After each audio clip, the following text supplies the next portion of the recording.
Hello, it's Nerfcraft, and in this video I'm going to show you how to replace the motor in your Arrma voltage. So for tools, you'll need a Phillips head screwdriver, possibly a flathead screwdriver, a wheel nut wrench, a 1.5mm hex driver, and of course your new motor. So the first thing you'll want to do is remove the right rear tire from the truck. Next you'll need to remove these two screws with your Phillips head screwdriver and pull the gear cover off.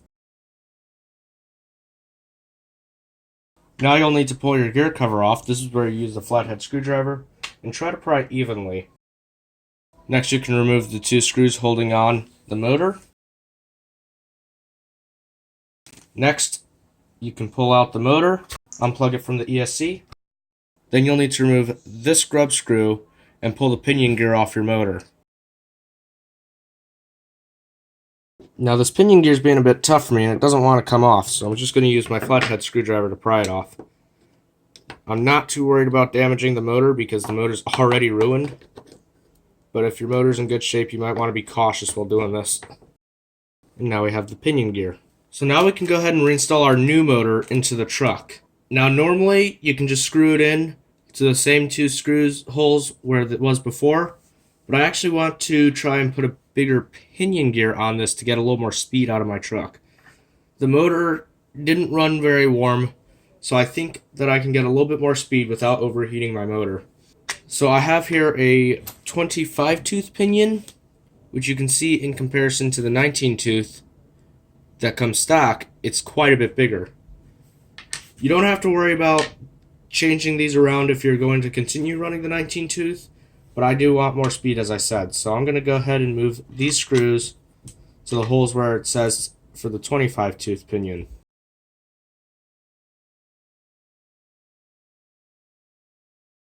Grab the new motor and install it right where those screws are at.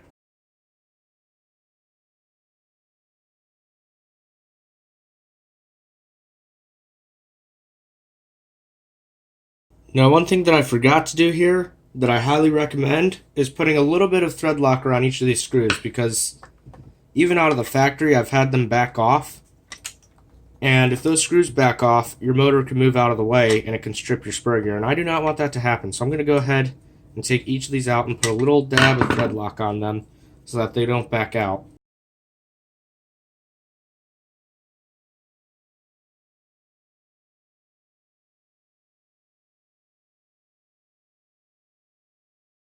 Now we can install the pinion gear, but don't tighten down that grub screw yet because you need to line it up with the spur gear. So go ahead and put in the spur, and then you can move the pinion into position, make sure it lines up with the spur, and tighten down that grub screw.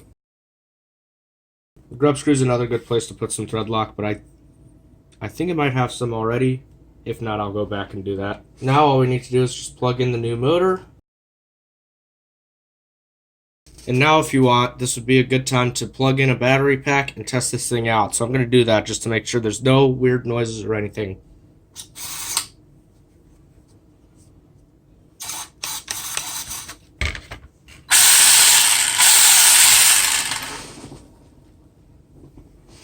Well, that sounds about right, but I just launched one of my spur gear bearings across the room, so I've got to go find that, and I'll be right back. Alright guys, I haven't been able to find that bearing, so yeah, be careful not to lose that. Maybe take the bearing out, or, you know, put the gear cover back on before you test the motor. But I'm just going to reassemble this for now, and hopefully it'll turn up at some point. But anyway, I'm going to assume you have the bearing still. Make sure the bearing is in there, and then if everything sounds good, you can go ahead and reinstall your gear cover.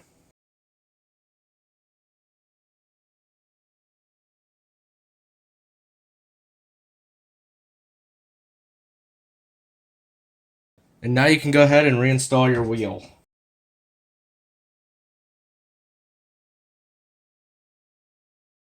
And that is how you change the motor on your Arrma voltage.